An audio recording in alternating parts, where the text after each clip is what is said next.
ça faisait longtemps que j'avais pas besoin de faire ça, hein. Hello les gus, on est dans une de mes saisons préférées qui est l'automne, ce qui veut dire qu'il était temps de vous faire un update lecture de l'été. Vous savez, je vous en fais un par saison. Cet été, j'ai pas beaucoup lu, j'ai eu pas mal de pannes de lecture, mais le club de lecture a changé de format. Maintenant, je ne le fais plus seul, je le fais avec mon compère Petunio. Le club se déroule tous les premiers lundis du mois à 20h sur nos chaînes Twitch respectives. Et à l'heure actuelle où je vous parle, on aurait dû choisir une nouvelle lecture, mais je suis dans le passé.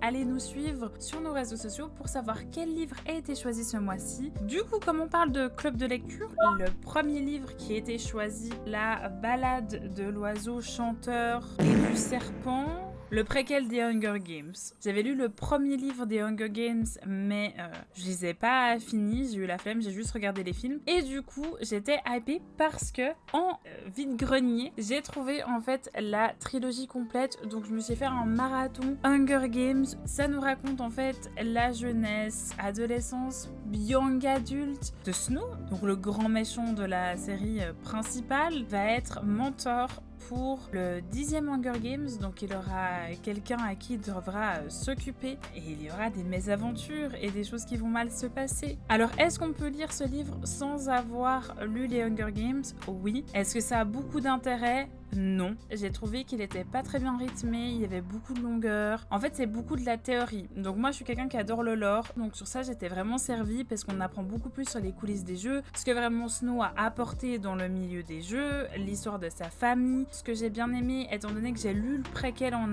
avance et après j'ai lu la série principale. Et c'est vrai qu'il y a certaines choses, du coup, tu comprends peut-être un peu plus, qui t'ajoutent une couche de lore. Il est sympa, mais il casse pas trois pattes à un canard. Mais c'est quand même un très bon préquel et ça a quand même titillé le pistil pour aller voir le film quand il sort. Par contre, la série principale, je peux vous dire que je les ai lus chaque en une traite. J'ai compris pourquoi les gens les aimaient autant. Les films sont très bien adaptés à ma vision des livres. Je pensais que j'allais venir en tant qu'adulte et me dire mais c'est vraiment nul, ça a mal vieilli. D'ailleurs, en étant adulte, je me suis beaucoup plus reconnue à travers Mitch. Je ne sais pas du tout ça veut dire sur ma personne.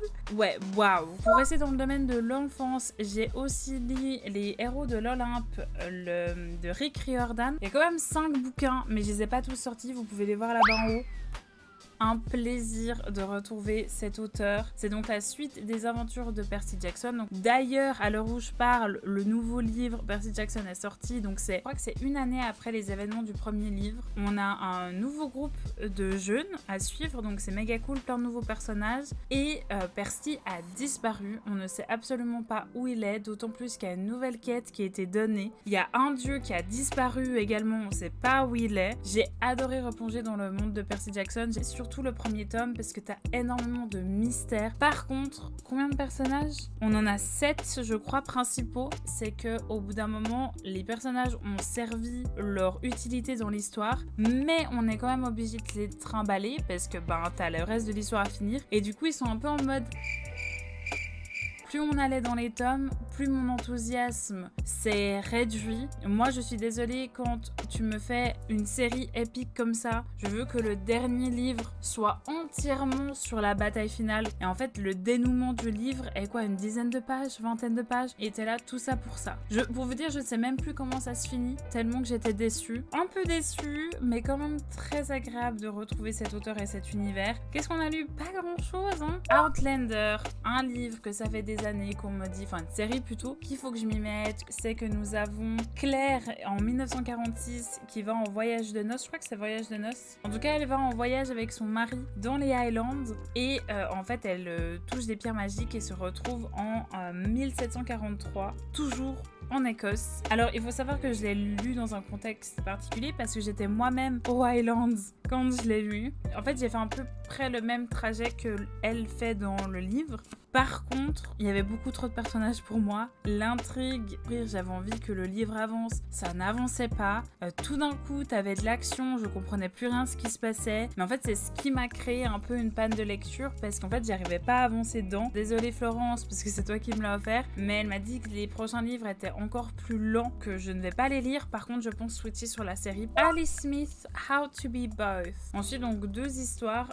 Une histoire d'un artiste dans la Renaissance en 1460 et l'histoire l'histoire d'un enfant en 1960. Suivant la version du livre que vous avez eu imprimé, soit vous avez l'histoire de l'artiste en premier, soit vous avez l'histoire de l'enfant en premier. Donc j'avais la version avec l'enfant d'abord, dur à comprendre, il faut s'accrocher. J'ai énormément aimé la partie avec l'enfant, j'ai totalement décroché à la partie avec l'artiste. J'ai lu sur internet que c'était la même chose pour énormément de gens, malheureusement c'est beaucoup trop perché. Alice Smith en fait aime un peu se créer sa propre façon d'écrire. Il y a des pages qui vont être écrites, vous voyez, en petit slalom. C'est compliqué, faut s'accrocher. Malheureusement ça n'a pas forcément pris pour moi. J'ai lu L'été de Alice Smith, qui en fait était très bien malgré le fait que en fait tu reprends les personnages des autres saisons. Je ne me souvenais pas de tous les personnages et il m'a fallu un moment pour me dire mais attends, celui-ci c'est pas celui qui est dans Automne. Donc c'était vraiment cool de voir tous les personnages réunis. Le quatuor d'Alice Smith parle beaucoup de l'émigration, de la situation en Angleterre, du Brexit. C'est très politisé ces écrits, il faut aussi s'accrocher également, mais je sais pas, il y a un truc de magique avec son écriture. Tu te fais ensorceler et je suis très contente d'avoir fini ce quatuor. Je pense que je vais vous garder les coups de cœur pour la fin. Je pense qu'on va faire ça. Pour un pas du tout coup de cœur, La vie invisible de Addie LaRue de V. Schwab. Que dire, Mimol. Donc ça nous raconte l'histoire d'Addie qui est née 1714. On lui annonce qu'elle sera mariée de force à un boug. Elle n'a pas du tout envie, donc en fait elle va prier les dieux pour la sortir de ce terrain-là, sauf qu'en fait elle prie pendant tellement longtemps qu'elle ne se rend pas compte qu'il fait nuit. C'est donc un démon qui vient lui parler. Il va donc lui octroyer la liberté qu'elle demande, mais en fait cela signifie que personne ne va se souvenir d'elle une fois qu'ils auront détourné le regard et qu'elle sera également immortelle. On suit sa vie à travers les siècles, à travers les décennies, jusqu'au jour où un homme se souvient d'elle. Je pense que l'autrice n'a pas foutu un pied en France ou dans un pays francophone. Sauf erreur, elle te parle du Sacré-Cœur alors que c'est une période où le Sacré-Cœur n'aurait pas dû être construit. Enfin, il y a plein, vous voyez, de trucs, même les styles vestimentaires de l'époque sont mal. En fait, les recherches n'ont pas été faites. Également, Addie est censée parler français. Le souci, c'est que dans les phrases en français, il y a énormément de fautes. J'imagine comme dans les éditions françaises, ça a été corrigé parce qu'on en avait parlé en live. Mais déjà, ça me sortait sans arrêt de l'intrigue. L'histoire, très prévisible. Il y a beaucoup de choses que j'ai trouvées un peu problématiques dans ce livre, notamment certaines relations avec des personnages. Après, c'est adressé dans le livre, entre guillemets, mais j'ai trouvé pas assez profondément. J'aurais tourné le livre autrement, si vous voulez. Tomorrow and Tomorrow. Gabriel Zevin, Sam et Sadie qui se sont rencontrés quand ils étaient petits dans un hôpital parce que un avait des soins, l'autre allait voir quelqu'un à l'hôpital et ils se sont pris de passion pour les jeux vidéo, mais malheureusement ils se sont perdus de vue. Plusieurs années après, ils se retrouvent dans une station de métro à New York et ils vont créer le jeu vidéo le plus populaire de son époque. Beaucoup parlent d'histoire d'amour dans ce livre. Ne vous faites pas piéger. C'est pas une histoire d'amour, c'est surtout une histoire d'amitié, comme les amitiés peuvent être toxique. Communication peut restaurer des amitiés. Un livre que j'ai beaucoup aimé parce qu'il était très réaliste avec ses personnages. Beaucoup de gens ont dit qu'ils n'avaient pas pu finir le bouquin parce que les personnages étaient insupportables, mais pour moi c'est ce qui fait qu'ils étaient humains. Et par contre c'est compliqué, hein. On prend des thèmes de la dépression, on prend des thèmes qui sont pas forcément simples. C'est un très bon livre et je vous le conseille très chaudement. J'ai gardé vraiment les meilleurs pour la fin. Death Comes to Marlowe de Robert Thorogood, qui est le deuxième livre de des meurtres à Marlowe. On retrouve en fait Judith, Susie et Beck, mais c'est un groupe de copines qui aiment beaucoup résoudre des mystères et que du coup se font tout le temps embarquer à aider la police pour résoudre des meurtres. Judith va être invitée à une fête d'un homme richissime. Elle se demande pourquoi elle a été invitée. C'est juste une petite mémé qui fait ses mots croisés dans sa petite maison qui boit du whisky. Ce personnage va mourir durant sa soirée et Judith va se rendre compte qu'en fait il l'a invité parce qu'il savait qu'il allait probablement crever ce soir et qu'il aurait besoin de quelqu'un pour résoudre le crime. Très cozy mystery, très chill. Ils ont déjà annoncé qu'il allait avoir un troisième qui n'est pas pour me déplaire. On reste dans le cozy mystery et le meurtre, mais j'ai pris le mauvais livre.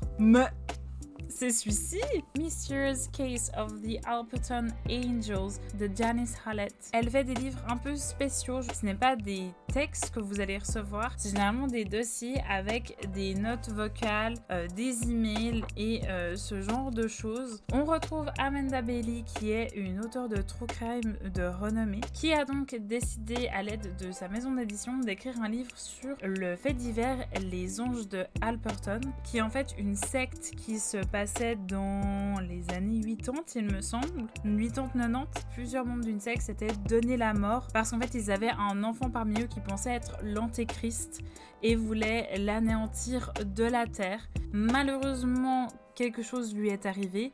Vous recevez la clé d'une...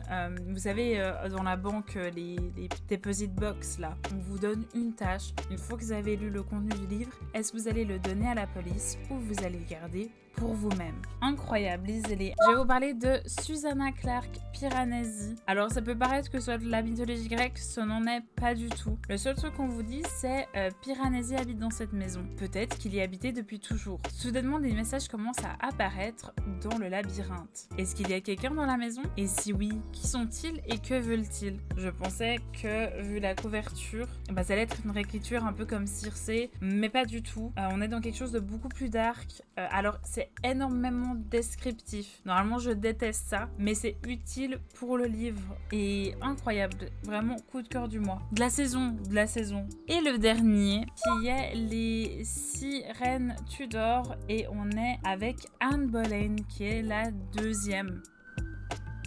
C'est la police du style, Christina Cordula.